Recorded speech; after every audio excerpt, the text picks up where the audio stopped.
The brush passed slowly through her hair, long strokes catching at tangles where silver met soot. Catherine June sat at the edge of the bed, staring not into the mirror, but beyond it, to a place where the wind didn't bite so hard and a woman could feel worth something just for breathing. She wasn't yet 50, but Clayton had taken to calling her old settler wife, like it was a title carved on a gravestone. Her hands were still strong. Her skin still remembered the heat of sun and softness of wild mint. But her hair told on her, and so did the silence between them. Tonight, the cabin walls were tight with tension, the kind that didn't yell, but curled beneath the floorboards, waiting to bite. Clayton sat at the table, boots muddy, shirt half unbuttoned, chewing his meat like it had insulted him. Dwayne was outside feeding the horses. As always. Strong hands, that man had. Quiet hands. The kind that didn't tremble. Catherine placed a tin plate in front of her husband. He didn't thank her. He never did. "You think you're better than me now?" Clayton muttered, without looking up. "All that gray in your head, you think it makes you wise?" She didn't answer. The only sound was the slow drag of the chair leg as she sat across from him. He drank hard from his cup. Set it down with a thud. "A man's got needs. You don't meet them no more." Still, she said nothing. "You're just dust in a dress." That one stung. He smiled to himself, like someone proud of a cut that bled fast. "You wanna be useful? I'll make you useful."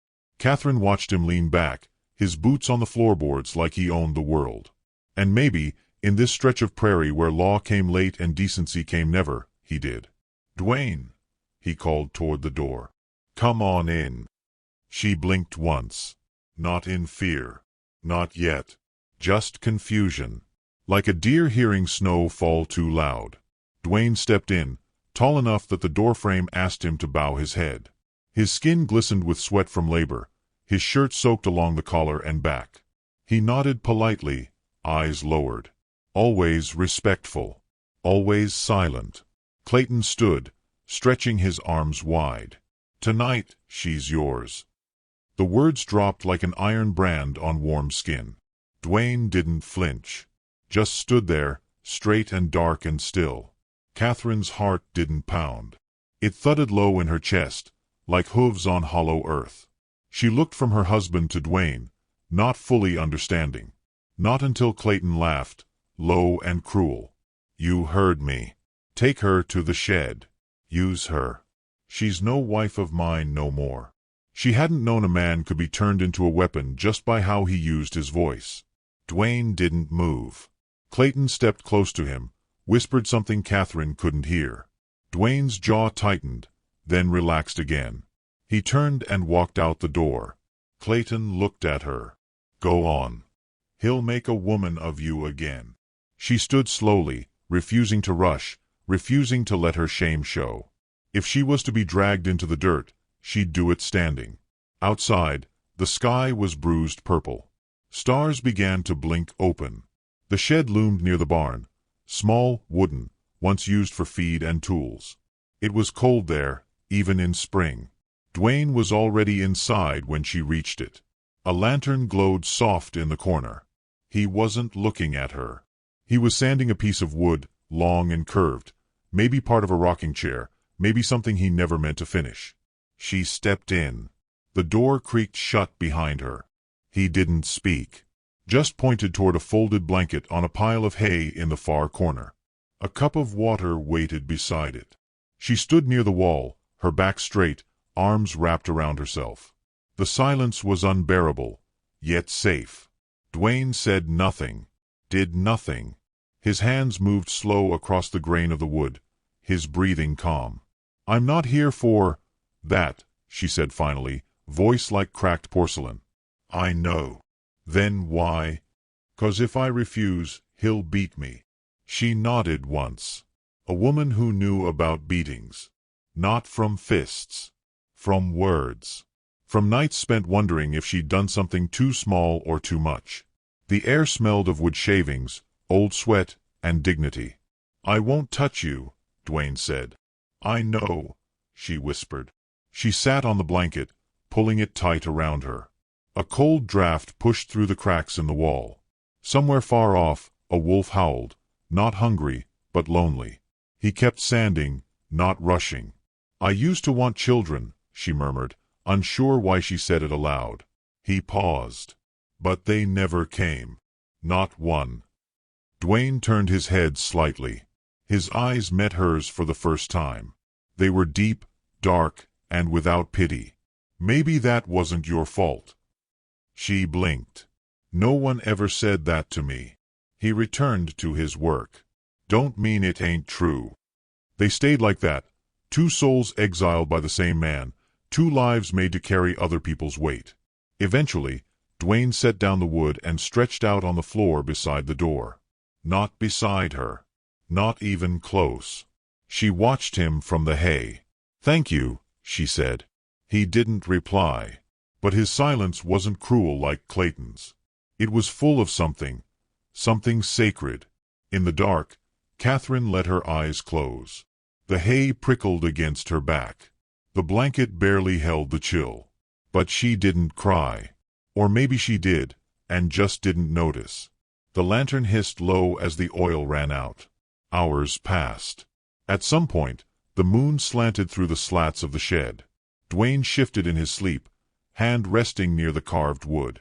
She watched him, this man who'd been made into a tool, but chose stillness instead of rage. She thought of her youth, of flowers pressed in books, and the first time she kissed someone behind the church stable. She thought of how long it had been since someone made her feel seen without needing to be desired. Her husband had thrown her into this shed like garbage. But Dwayne had offered her something she hadn't had in years. Safety. When dawn stretched pale fingers across the fields, the rooster crowed. Dwayne rose without a word, as if he hadn't slept at all. He picked up his wood and stepped outside, the door creaking gently behind him. Catherine remained on the hay, blanket tucked to her chin. And for the first time in over a decade, she didn't feel like someone's leftover. She felt like a person. Like a woman. Like salt and pepper were not decay, but proof of surviving. Her fingers brushed the wood where he'd slept. Still warm. She didn't know what today would bring. But she knew this. He could have taken her. He didn't. He could have pitied her. He didn't. And she would carry that like a secret badge, something silent and strong. Like Dwayne. Like the night. Like her own quiet heart, finally beating again. She had expected cruelty. But what she found instead was mercy. And mercy, she'd learn, could be sharper than any blade, and warmer than any fire. The wind changed on the fourth day. Not in temperature, but in sound. It no longer scratched at the windows like a beggar. It pushed. Low and restless. Like it was looking for someone brave enough to stand against it. Dwayne faced it without flinching. He stood at the fence post, shirt soaked through, hammer in hand, sleeves rolled up past elbows thick with labor. Rain streaked the dirt at his feet, turning the ground to mud, but he worked like a man who didn't mind the weight of the world. From inside the cabin window, Catherine watched. She had meant to bring him cornbread wrapped in cloth, maybe even a few quiet words. But she stood there with the plate cooling in her hands, struck by the sight of him, tall, upright, defiant in the storm. His back to the world that had shackled him. His eyes on the broken post before him, as if he were mending more than just a fence. Clayton was gone that day, off to town, most likely to drink and brag and forget he'd ever had a wife worth claiming. And so the farm sighed in his absence. It breathed. Catherine stepped outside, the wind yanking at her shawl, the sky dark with low clouds. The cornbread she held now seemed foolish. A child's offering. Still, she walked across the slick yard. Dwayne looked up only when her shadow crossed his boots. She didn't speak at first. She just held out the cloth, both hands cupped like an offering at an altar. He took it slowly, nodding once. "You're not afraid of storms," she said softly, eyes tracing the rain on his shoulders. He shrugged. "Storms don't last. Some do." Dwayne sat on the post and unwrapped the bread, not eating yet. His fingers, rough, scarred, beautiful in their own way, held it like it was worth more than a day's wage. "I heard Clayton's been talkin'," he said without bitterness. To who? Town. Church. Said I was too comfortable. She looked away, ashamed. Because of me. He didn't deny it. Catherine sat beside him, close but not touching. The wind whipped her hair loose from its pins, salt and pepper strands tangled like wild river reeds. "Can I ask you something?" she said. He nodded. "Do you hate me for being brought to you that way?" "No." She waited for more, but he offered nothing else. Just took a small bite, chewed slow. She looked at her hands. "You should. You didn't bring yourself." A gust shoved at them, and she shivered. Dwayne stood, removed his soaked outer shirt, and draped it around her shoulders. It smelled of cedar and horse and storm. It fit too big and too warm, and she swallowed back the sudden knot in her throat. He didn't sit again. Just returned to the fence, hammer steady, muscles taut with purpose. That night, she boiled herbs in water and brought the tea to the shed. Dwayne was working by lamplight, carving wood with quiet grace. "What are you making?" she asked. "Something that rocks," he said. "For the child I won't have." She blinked. "My woman," he said after a pause. "Before this place. She died in childbirth. So did the baby." Catherine felt the ache settle in her bones. "I lost 3, she whispered. He stopped carving. They never made it past the 3rd month. They stood in silence. Not pity, not pain.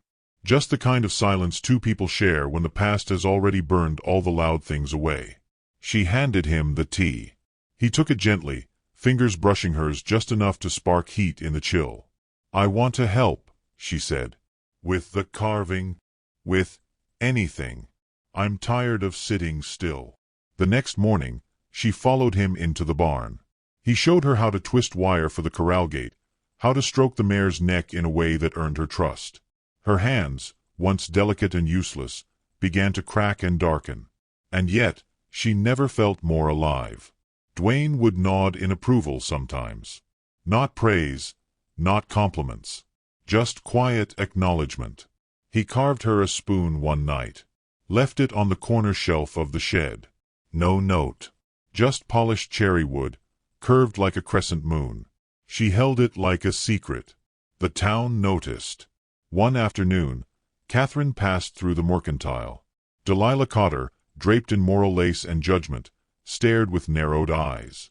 "You've taken to living among the animals, I hear," she said, voice syrupy but sharp. Catherine didn't answer. "They say your husband gave you away like a mule. But mules don't blush when the slave walks by." The words burned, but Catherine said nothing. She simply placed her coin on the counter and left with her flour. On the way home, she saw Dwayne hauling wood, the sun hitting his shoulders like bronze poured over strength. He didn't look up, but she knew he'd seen her. That night, Catherine took the spoon and stirred tea for both of them. They drank in silence. And when she laughed, just once, at something he muttered about goats, he looked at her like the sun had risen early. But nothing in the west stayed soft for long. Clayton returned with rage clinging to his boots. He found Dwayne alone near the barn and struck him across the back with a whip meant for oxen. "You think you can charm my wife, boy?" Dwayne didn't cry out, didn't lift a hand. Catherine ran from the cabin, screamed for him to stop. But Clayton turned and shoved her to the ground. "Whore!" he spat. She crawled toward Dwayne, whose breath came sharp and shallow. His back bled through his shirt. His hands remained at his sides. "Say it," Clayton growled, towering above. "Say you belong to me." Dwayne looked past him, at her. "I don't belong to anyone," he said. And in that moment, Catherine felt something shift, not in the wind, but in her chest. Later that night, after Clayton passed out drunk on the porch, she crept to the shed. Dwayne sat upright, pain etched into his shoulders, face unreadable. She knelt beside him, washed his wounds with warm water and herbs. Her fingers trembled, but she worked with care. He flinched once. Not from pain. From her kindness. "I'm sorry," she whispered. "You didn't swing the whip." "No. But I stayed too long." Dwayne looked at her, really looked, and said, "You came now." That was enough. When she left, she placed the blanket tighter around him than he had for her that first night. The wind howled outside, rattling the shed walls. But inside, there was warmth. Not from the lamp. Not from fire. From something slower. Something earned. The next morning, Catherine rose before dawn. She put on her boots. Pulled her shawl tight. She walked past the sleeping man on the porch. And out to the shed. Not because she had to. But because that's where the day began. She didn't know what would become of her, of them, but she knew this. The man who faced the wind had never bowed to it. And now, neither would she. The porch didn't belong to them. Not legally, not by name, not by paper signed in town with ink and smug faces. But it became theirs anyway. In the quiet hours between chores and judgment, when the sun stretched low and kind across the plains and time dared to soften. Dwayne had fixed the swing the second week of spring. Replaced the rusted chain, sanded the seat, oiled the nails so it didn't creak with every movement. Catherine had watched from the doorway, a rag in her hand, her heart doing something strange, something fluttering like old lace lifted by wind. She hadn't sat on a porch in years. Not like this. Not to rest. Not beside a man who saw her without needing to claim her. Most evenings, after supper, they found themselves there. Just two silhouettes tucked into the edge of a cabin that held too much history and too little peace. Dwayne would bring a whittling knife and a hunk of wood. Catherine would bring tea and silence. That silence, over time, had learned to say things. One evening, he handed her the carved piece. It was a sparrow, wings tucked, small enough to cup in her hand. "For your shelf," he said. She turned it over slowly. "What's it made from?" "Scrap pine. Same as the swing." She smiled faintly. "So we match." The porch swing swayed, slow and steady. The wind passed like a hymn. "I used to sit on porches before I married Clayton," she murmured. "My father's porch had vines crawling up the rails, wild and stubborn. He said if something tried that hard to climb, you ought to let it." Dwayne didn't interrupt, just listened with his whole body. That was his way. He didn't just look at her. He gave her the feeling of being held without arms. "You think vines get tired?" she asked softly. He looked toward the horizon. "They grow where they can." She nodded, blinking against something warm in her eyes. Their moments were small, but they stitched things inside her that had unraveled long ago. There were no grand gestures, no declarations. But one day he taught her to sand wood. Showed her how the grain could guide your hand if you let it. Her fingers, once only good for embroidery and teacups, began to understand usefulness. He'd say, "Here," and place the block of wood in her palm. Then he'd guide her wrist once, gently, and let her go. She practiced alone in the shed at night. Sometimes she'd look down at her raw fingertips and feel proud of the ache. Pride had been foreign to her for too long. She began to laugh more. Just little breaths of amusement. Once, she even teased him about a crooked chair leg. "Not all of us are born furniture," he replied dryly. But not everything was gentle. The townspeople had started watching her more closely. She felt it in the mercantile when the hush fell behind her steps. She heard it in the tightening of Delilah Cotter's voice at church when she mentioned God's design and keeping to one's kind. And though no one said it to her face, she saw it in the way the boys stared at Dwayne like he was a question no one dared to answer. One afternoon, she walked into the post office. A woman stepped back as if she carried disease. "You've fallen low," the woman whispered. Catherine looked her square in the eye and replied, "Then maybe the view is clearer from down here." She didn't flinch anymore. Shame had lost its teeth. But the whispers found their way to Clayton. He came home sour one evening, spitting dust and fury. "You smile too much these days," he said. She said nothing. "Got a nigger makin' you feel pretty?" She turned to him, eyes sharp as flint. "He makes me feel seen." Clayton slapped her. She staggered, but did not fall. Later that night, Dwayne found her by the corral, staring at the stars. Her cheek was bruised, the color not yet bloomed. He stood beside her but didn't ask. "I used to think silence protected me," she said. He stayed still. "Now I think silence just gave him more space to fill." Dwayne spoke low. "You have your voice now." She nodded. "I'm just not sure who to use it for." He didn't answer. He didn't need to. The next day, he handed her a book, a worn copy of Psalms. She opened to a page he'd marked. "He healeth the broken in heart, and bindeth up their wounds." "I don't believe much in Scripture anymore," she said quietly. "Then believe in what he meant," Dwayne replied. They went back to the porch that evening. Sat a little closer than before. The swing didn't creak. The sun dipped behind the hills in gold and hush. "I keep waiting for someone to tell me I don't belong here," she said. Dwayne exhaled slow through his nose. "Maybe we don't." She looked at him. "But here we are." That night, he didn't return to the shed. Instead, he sat by the door to the cabin until dawn, watching the fields as if something might come. When she opened the door in the morning, she saw the blanket draped across his shoulders, and in his lap, her carved sparrow. Still tucked, still safe. The day passed quiet. Too quiet. And then, just before sundown, Clayton returned, faster than expected. He saw them on the porch. Saw Dwayne close to her. Saw her eyes soft with something that wasn't fear. His rage rose like a fire-catching dry brush. "You sit on my porch like you earned it," he spat, voice slurred. Dwayne stood slowly. "You sit beside him like he's your husband." Catherine stood, too. Her voice calm. "This porch ain't yours. Not anymore." Clayton lunged, but Dwayne caught him mid-strike, held his wrist, then released it without harm. That restraint, that mercy, was more insulting than a punch. Clayton backed away. "You'll regret this," he hissed. "Both of you." He turned and stumbled back into the cabin, slamming the door.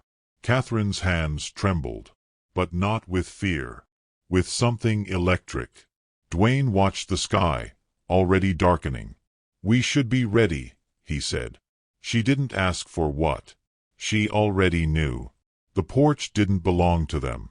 But neither did shame. And if war was coming, then let it come. They'd faced worse than fire. Now they had each other. And no one could take that quietly away. The town knew. Before the preacher spoke it into prayer, before Delilah Cotter whispered it through her corseted jaw, before the sheriff folded his arms and chose not to notice, the town already knew. It was in the way Catherine June began to walk. Not faster. Not quieter. But straighter.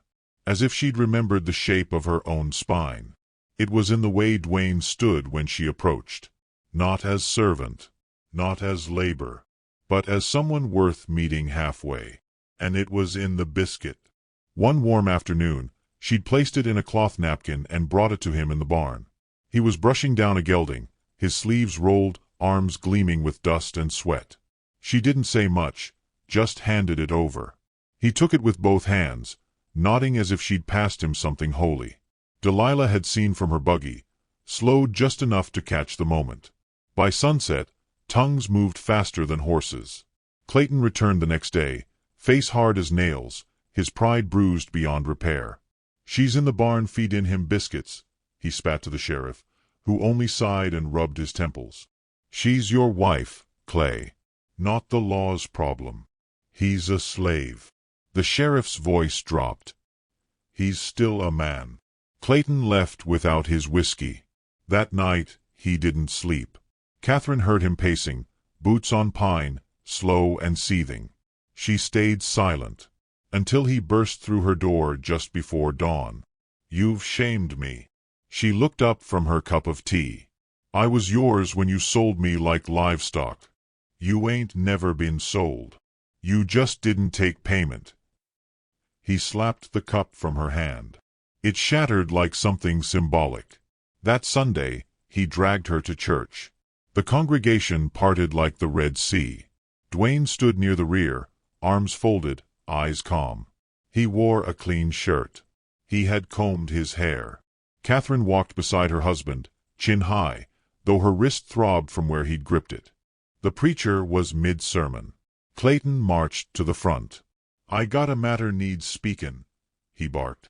The preacher paused, nodding reluctantly. "This house belongs to Truth. She's defiled herself with that black buck you all keep near my barn. My wife. My name." Gasps spread like heat across the room. Catherine felt her skin burn. But she didn't flinch. "She lets him touch her," Clayton continued. "She feeds him, talks to him, smiles like she ain't mine no more." The silence that followed was long and terrible. Delilah Cotter stood. She shamed the Lord's design. The preacher adjusted his collar. "This is a serious claim." Dwayne stepped forward. Not fast, not proud, just steady.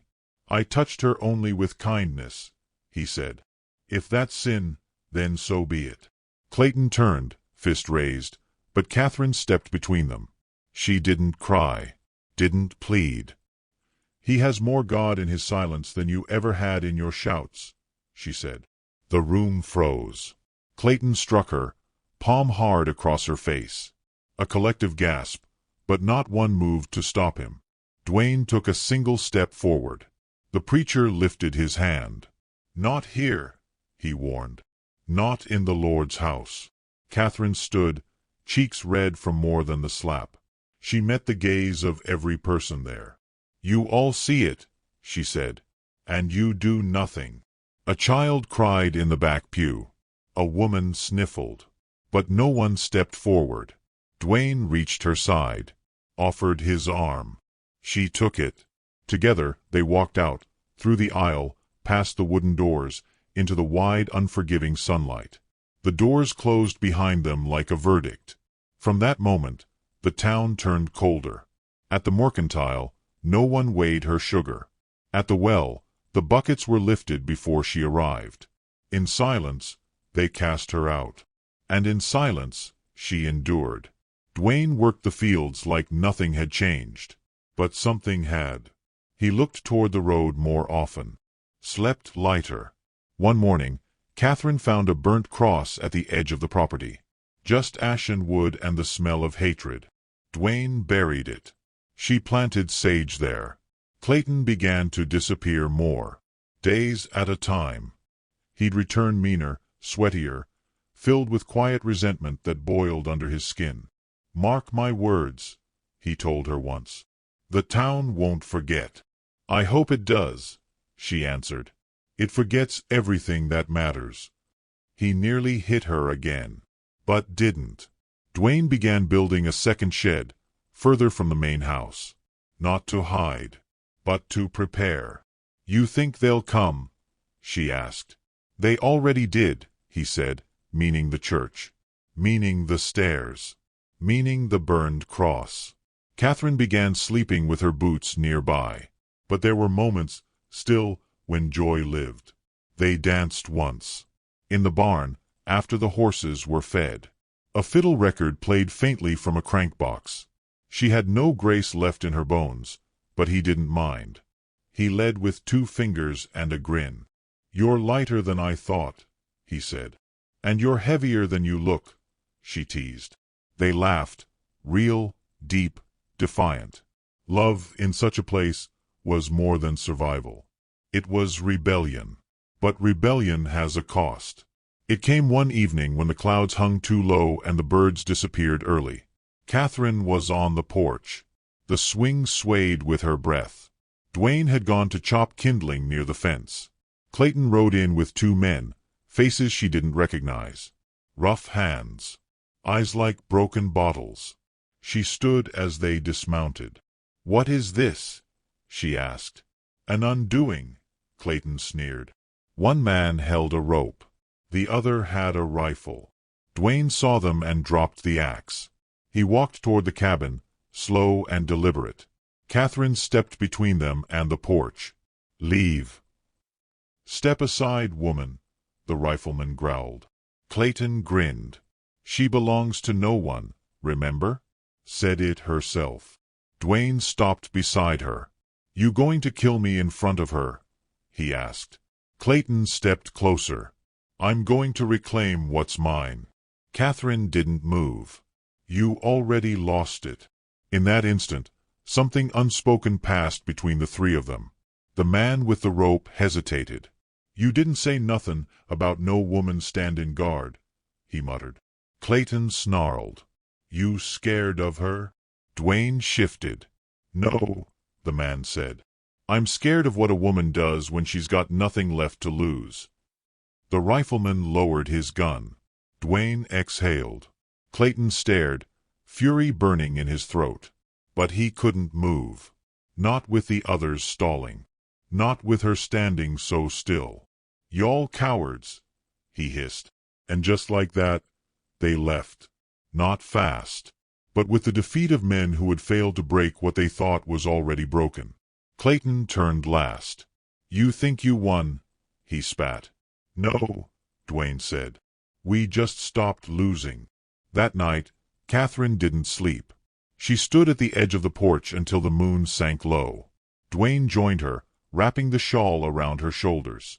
What now? She asked. He looked toward the hills. We leave. Soon. Her heart tightened. Together. He nodded once. If you want. And for the first time in her life, she faced a choice that was hers alone. Not given, not forced, not survived. Just offered. And though the road ahead was wild and wide, her heart whispered something steady. Maybe love isn't what you fall into. Maybe it's what you stand beside. They left at first light. Not like runaways, but like pilgrims. The sky opened pink and soft above them, a mercy after so many heavy skies. Catherine June wore her shawl tight around her shoulders, boots tied firm, a small satchel over her back. Inside it, her carved sparrow, a spoon, dried wild sage, and a Bible with no pages marked but one. Dwayne walked beside her, tall and still, carrying little more than a bedroll and the tools of his hands. His eyes stayed forward. His gait never rushed. They didn't speak until they'd passed the last fence post. Where to? She asked. He looked toward the trees, where the land curved like a question. Someplace quieter, he said.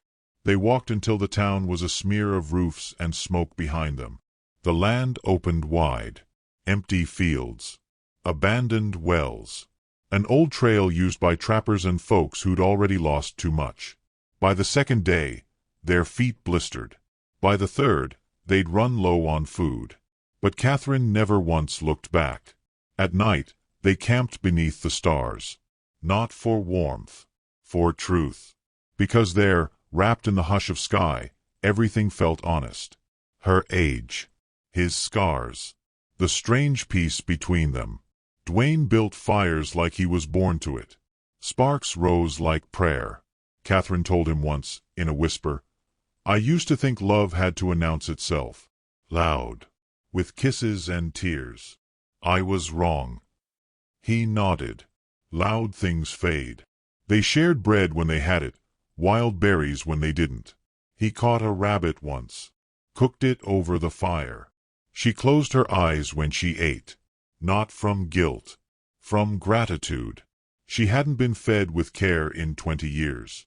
On the 5th day, they reached a ridge that overlooked the river basin, blue as truth, winding deep like veins.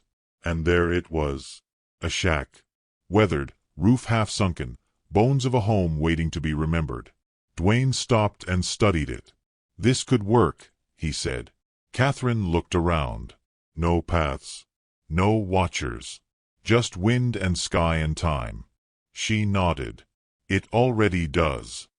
They spent the next weeks mending it. He fixed the beams. She cleaned the floor. Together they built a porch, not big, not even level, but wide enough for 2 chairs and silence. He carved her name into the post.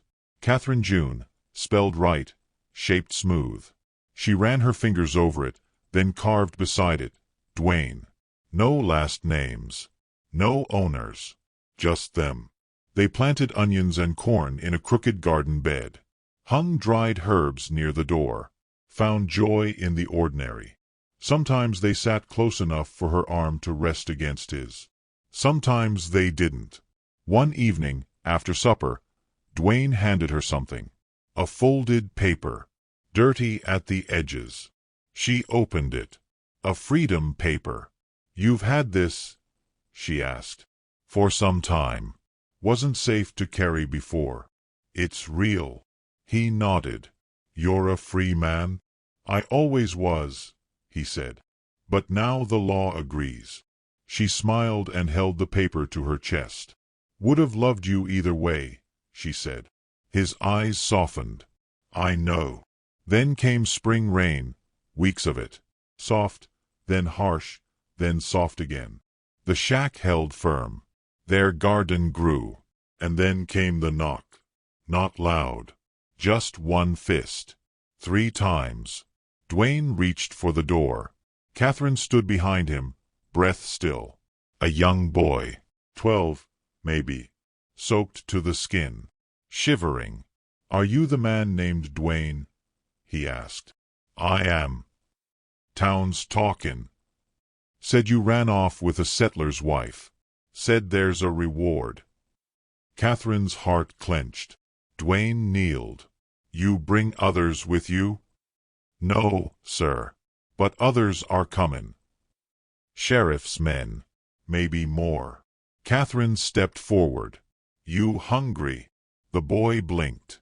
"A little." She handed him bread and dried apple. Wrapped it in cloth. "Run the other way," Dwayne said.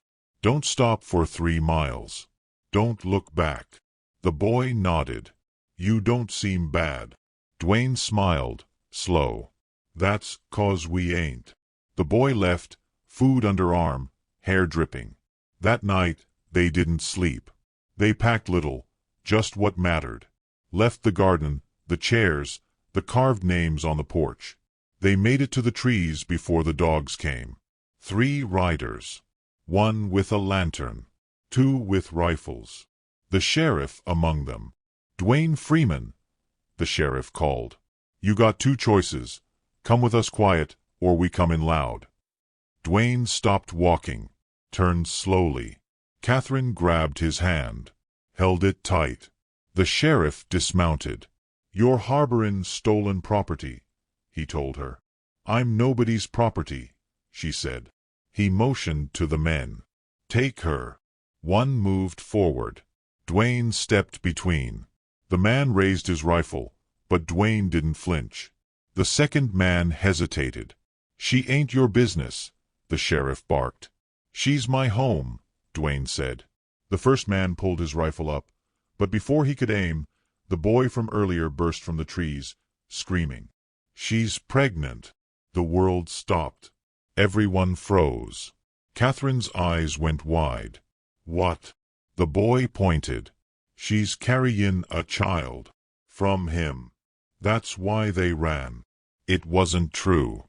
But it made the riders hesitate. Made them look at her belly. Made them think. The sheriff spat. "A bastard child don't change nothin'." Dwayne held Catherine's hand tighter. "I said go," he told the riders. The sheriff raised his weapon. And then Catherine stepped forward. Between them. "You kill him," she said. "You'll have to kill me." The second man lowered his rifle. "She ain't lyin'," he whispered. "Look at her." Catherine lifted her chin. The boy nodded fiercely. "She's showin'." Barely. Dwayne didn't speak. He just breathed. Slow. Certain. The sheriff cursed. "This ain't over." And then they left. The boy smiled. "I figured they needed a reason." Catherine hugged him. Dwayne whispered, "Smart as rain, that one." They returned to the shack. Together. The porch still held their names. And the swing. Still there. The garden. Still blooming. They danced again that night. No music. Just heartbeats. Afterward, he lit a lantern and sat beside her on the bed. "Will you be mine?" he asked. "I already am. But proper. My name. My vow. My breath." She nodded. He carved a ring of cedar. She carved one of twine. They said no vows but this. "I see you. as you are, as you've been, as you will be. And they sealed it with hands held in moonlight. They were never hunted again. Maybe the sheriff knew shame. Maybe the writers spread stories that blurred. Maybe no one cared after enough time passed. But Dwayne and Catherine, they lived. Not loudly, not perfectly, but truly. And on Sundays, she baked. He built a new porch, sturdier, wider. People began to pass through. Lost ones, lonely ones, tired ones. And they always left better. Because love lived there. Love that had no name for it. Love that was once called sin. But it felt like Sunday. And one spring morning, she held a child. Not of her womb, but a Lakota girl, orphaned and brought to the door in a storm. Catherine wrapped her in a quilt and whispered, "You're safe now." Dwayne watched from the doorway, eyes warm. They didn't speak of legacy. They lived it. The porch stayed full of stories. The swing never empty. The shame forgotten. The sin forgiven. The names, Dwayne and Catherine June, spoken only in reverence. Not because they were saints, but because they were human. And they chose love. Every single day. They called it a sin. But the porch never judged. The trees never whispered. The wind never turned its back. And if you ever wonder what love looks like when the world says it's wrong, just picture two hands, weathered and brown and soft and white, folded together like a prayer. That's all it ever was. And that's all it ever had to be.